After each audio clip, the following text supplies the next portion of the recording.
as the scale, the frequency of the major hacking attacks continues to rise around the world. Not to mention, well, the investigation of Russian meddling in the presidential election continuing to dominate the headlines. Now, earlier, Emily Chang spoke with someone with expert knowledge of the subject, retired four-star general and former director of the NSA, Keith Alexander, who is now at the helm of IronNet Cybsercurity. Emily started by asking about the boldness of Russia hackers in the US elections.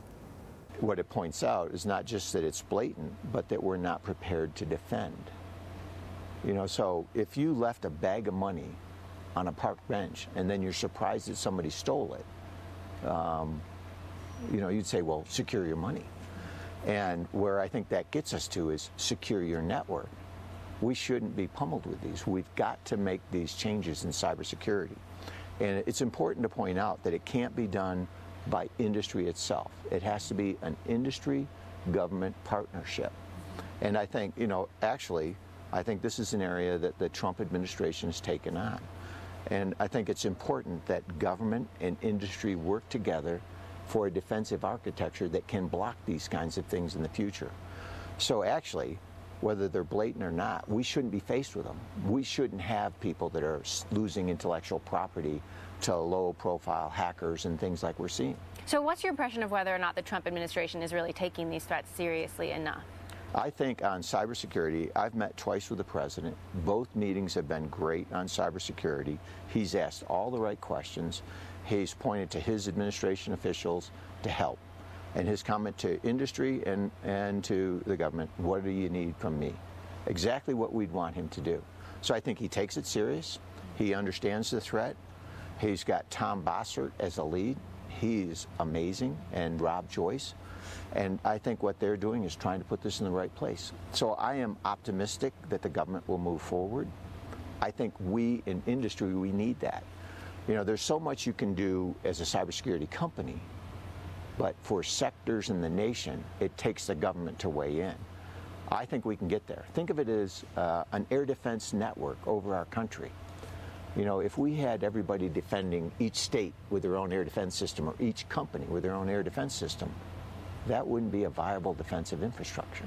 And that's what we're trying to do in cybersecurity. So we have to change that. So we understand you've been advising the administration. What kind of advice are you giving them? What kind of advice have you given to President Trump? Great advice. It's always been great. Mike, just along those lines. It's been, we have to work together. I think the interesting part is my experience in the financial sector and in the energy sector. They're willing to pay and do what it takes to get them secure to where they can. Great, across the board. CEOs and CISOs have been great to work with. Their cybersecurity team in industry, in the financial sector, energy sector, are weighing in and I think doing great work. And so the missing link is when they're being attacked, who do you call? You dial 911, there's no answer to stop the attack as it's ongoing. We have incident response, but we don't have a way to block the attack. So now if you jump forward to the election and the elections are being attacked, who do you call? And the answer is it's always after the fact. Well, you need to have a way of defending it at network speed. And that takes industry and government to work together. So if President Trump is taking this issue seriously, as you say, then why hasn't he publicly acknowledged Russia's hacking of the election? Well, I think that's a more strategic question. And so that gets back to what do you want to do with Russia? And how does the administration work with Russia in the future? Do you poke them in the eye, or do you talk to them quietly on the side? And when I think my way through it, the comments that I would do is to say publicly, I'm not going to make this harder than I need to. How do I privately engage Putin and the Russian government to get to the right place? We don't want to create another Cold War, and we don't want a war. So if that's the outcome we want, we have to have some kind of partnership with Russia. Remember, 40 years in the military, Russia was always the adversary. At the same time, we have to be conscious, so it's like that movie where you're looking up at them, right? But you've got to figure out in the Middle East and in other areas, how do we work with and not against them? And so I think every administration, the Obama administration, the Bush administration, and now the Trump administration is trying the same thing. If you remember, the Obama administration went in with a reset button. And so I think we've got to give this administration time to work it out. And what that means is don't poke them in the eye yet.